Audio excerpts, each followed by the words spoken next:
Shalom Aleichem, everyone. We're continuing on Hachseg's learning of the Pele Yoetz. Today is day number 72, just a couple of days before Yom Kippur. And we're holding over here in the chapter of Asifa, which means Sefer Compilations, the Svarim that the Pele Yoetz is speaking about that compile through the massive research that they do of all of the different svarim that are out there, the sources of what is the exact halacha, how to be able to live your life like a Jew. If you don't have halacha, how can you do that? And he speaks about the milas, the great benefits of them. Today he gives a little bit more caution to the authors of such works to make sure that they do the proper job. Even someone who writes a sefer of shailas and shuvas, questions and answers in halacha. These are halachic responses that you find throughout all of the bati midrashim, all of the yeshivas, all the koilim. There are many Baruch Hashem gifted Talmidei Chachamim over the generations that were able to compile the questions that they had and the tshuva, the answer to that particular halachic shaila.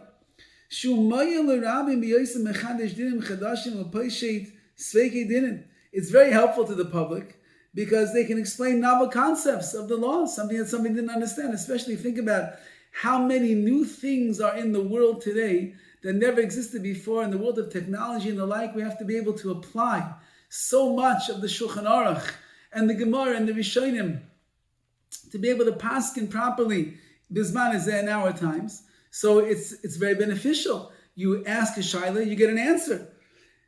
However, and you can decide the areas that are unclear in the law. However, says the Pele Yoetz, please, when you write your shailas and shuvas, don't make them long-winded and don't go from one subject to the other. Don't go from the question that you're trying to answer over here and then you're going to some other different, broader opinions and opinions. Don't make these lengthy discourses and try to analyze the words of the later authorities. And you're coming to uproot them and smash down some of the positions and the like. Or you want to build and you want to plant with other ones. Don't do that, says the Pele Yoetz. Don't say this one is good and this one is not good. What are you adding on if you're going to convolute and complicate things? I'm afraid that whoever authors such a sefer is going to have to bring a korban chatas for the sin that he committed over here. Rather,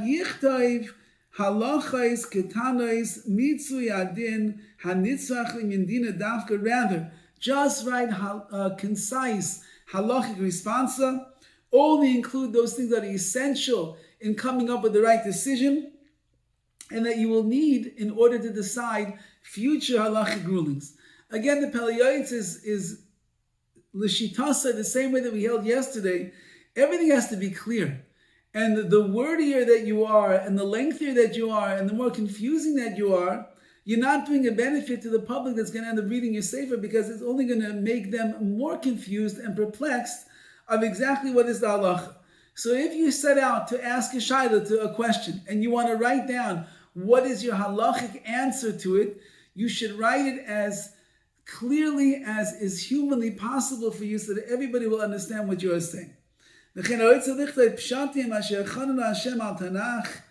somebody would like to write beautiful insights into the words that the psukim in Tanakh, in Torah, and Navi, and Ksuvim, that HaKadosh Baruch has granted them, or you have a beautiful insight into a Maimer Chazal. Chazal say this, and you have a way to explain it in such a beautiful, penetrating way.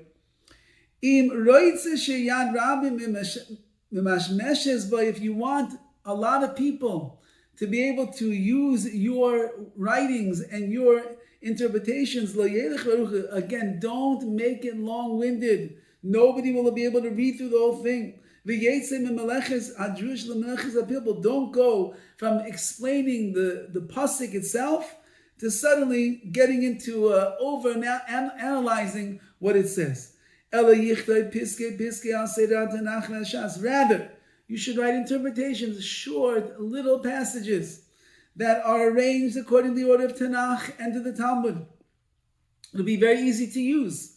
If you go through every parsha of the Torah and you have a few psukim that you like to explain, it'll be easy to use. If you go through all of Nach, you go through the Navi, through Ksuvim, and you go through in order, it'll be easy to use. You go from the beginning of Shas till the end of Shas, and you go through all the Geshmak and Maimar Chazal that you like to say over, and you have gems the way that you explain them, then it'll be easy to use and understand. Says the Pele Yoetz, when you have these interpretations that are mixed in with Musar guidance and the like, they are sweet and they are appealing. People will remember them. And they have Yirah Shamayim, of course, if you have the fear of Hashem in there as well, wonderful. Someone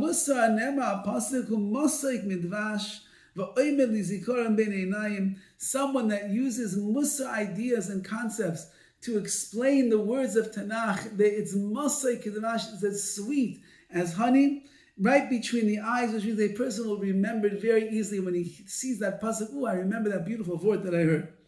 And because of that, then you'll be zeicher that your words will be read in the Beis Midrash of Tamid Chacham about the midrashos and in the shuls and in the Beis Midrash. People want to learn it. You bring merits to the Rabbim, to the masses. And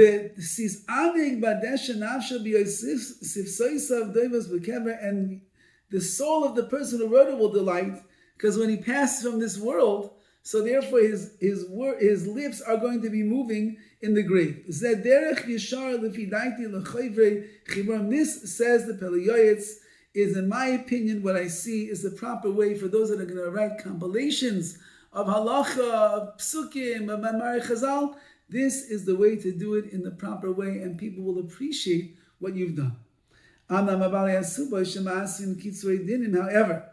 says the Pele Yoetz, those that are compiling these halachas, and they want to write concise halachic rulings that everybody will be able to read, and it will be available to them, be very careful.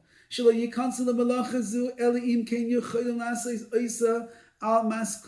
not go into this malacha, meaning don't try to write such a compendium of halachas where you're doing it concisely, unless you have the ability to go through it properly. You don't want to bring a destruction from this as a result. Now, what does that mean? And he's going to explain. You must have many works written by the Rishonim and the Achronim, the earlier commentaries, like Rashi, the Ramban, and the like, and the later commentaries as well, that we call the Achronim. And you have to have a lot of those works at your disposal. And you better study them very good so you're clear on what each and every one of them is saying.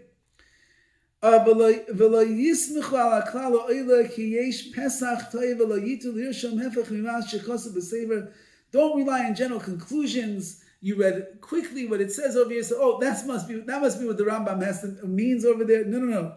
Don't rely on that, because wherever there's room for error, you have to be choshesh, you have to be concerned that maybe you're going to make a mistake.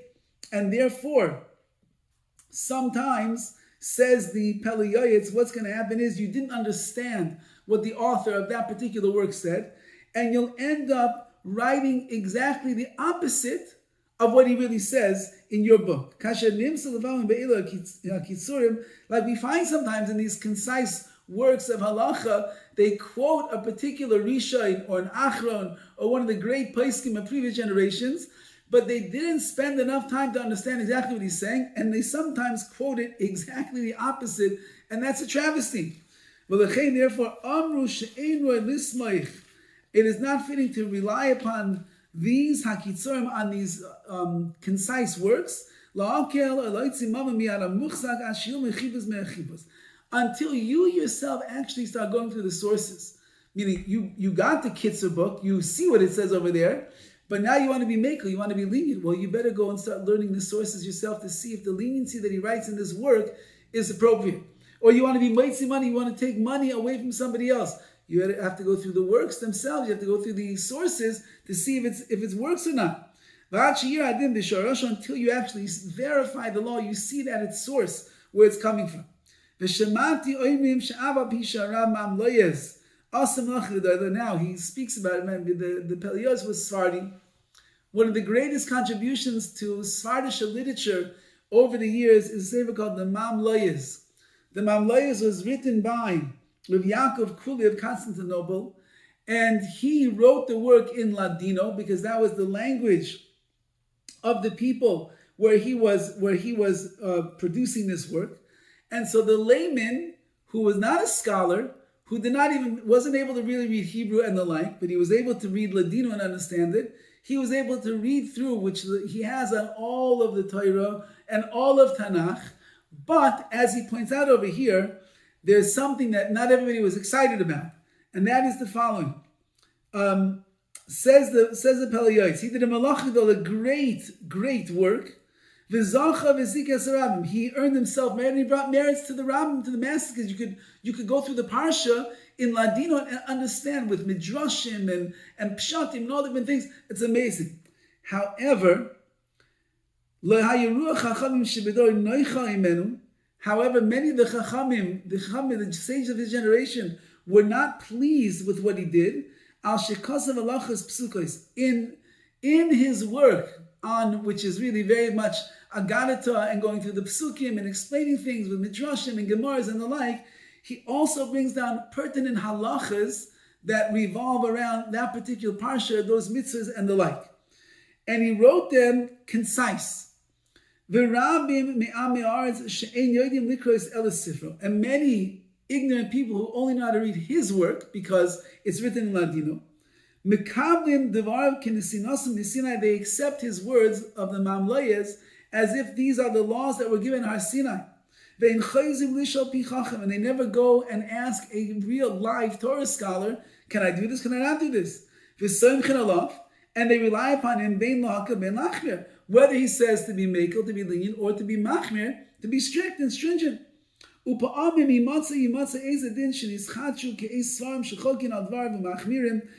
the truth of the matter is, sometimes there'll be other halachic works that are produced, and they will argue with his opinion, and they will rule more stringently in this particular case. And therefore, it is really fitting for the person now in this generation to be machmir in that particular halachic ruling, that the Mamloyes was lenient, but a more current Paisek is going to be more stringent for reasons that he has more awareness of. Therefore, those who don't speak Hebrew, be very careful to paskin from reading halachic works that are written in other languages. For example, Baruch Hashem, in our world, in our day and age of English works, there's so many works on halacha, so many, the Shabbos Kitchen, and Kashrus, and you name it, and Hilchas Nida, whatever you want, the laws of mezuzah, tefillin, everything you could possibly want, all the laws of Shabbos, all the laws of tefillin, all the laws of davening, all the laws of Yom Tov, all the laws of Chol Hamoed, everything is there, all in English. Now he's saying, be careful, because those books are meant to teach you what halachas are, but you cannot always paskin lenient or stringencies based upon those works. And therefore he says you should be very, very careful. Don't be lenient when you should really go and ask a chacham, ask a scholar of the generation that you're in to make sure that you're doing the right thing.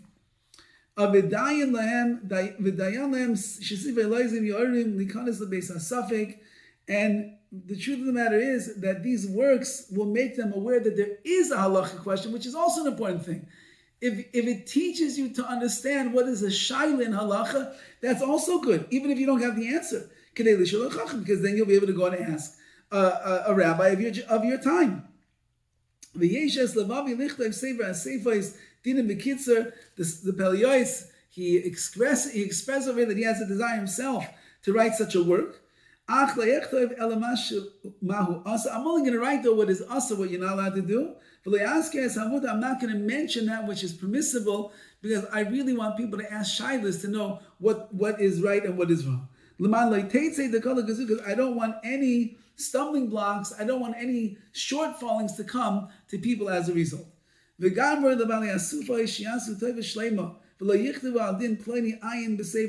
then he adds one last caution to those that are writing such concise works of halacha. Please, he says, don't write when you want to bring a halacha that's based on a work someplace else. Don't write, and you should take a look inside of that sefer over there to see how he says his words. Don't do that.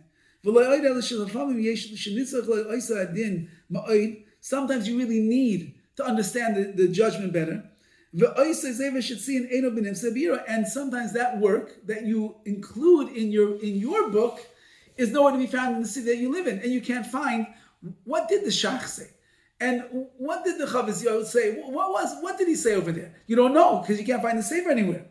So don't bring down a statement and say, look inside that book over there, because number one, you might need to really know what it says, and you won't be able to find the work. It's like someone who brings you to a wellspring to drink, but doesn't allow you to drink. I brought you to the source, but now you can't drink because you don't have the source in front of you.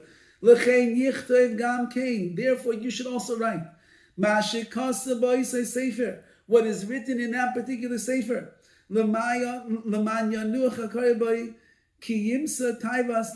that the person who's reading from your sefer will be able to look down on the footnotes on the bottom and see exactly what it is that you quoted from Rabbi Akiva Eger. It's right there. Exactly you quoted. And Rabbi Moshe Feinstein says like this, and then you quote the whole little paragraph of the Igros Moshe so that people should be able to read it so they should understand what Rabbi Moshe Feinstein said. But if you don't do that, says the Pele, you're doing a very great disservice. People are going to walk around clueless and not understand what the exact halacha is. And the truth of the matter is, if you look in many of these Kitzur Svarim, many of them, you will find, even if they're written in English, on the bottom in the footnotes in Hebrew, they explain and they bring down the sources, they bring down the words, they bring it down so that you'll be able to understand in much greater depth why they're paskening the way that they are. And this is the end of this chapter over here. And the compilations are an important thing. We're in a generation we are like bereft. We don't have the ability to sit and learn 10, 12, 13, 14, 18 hours a day and go through all the works ourselves. So truthfully, we as individuals rely on these things very much. And we just have to make sure that we use them in the right way. All the best.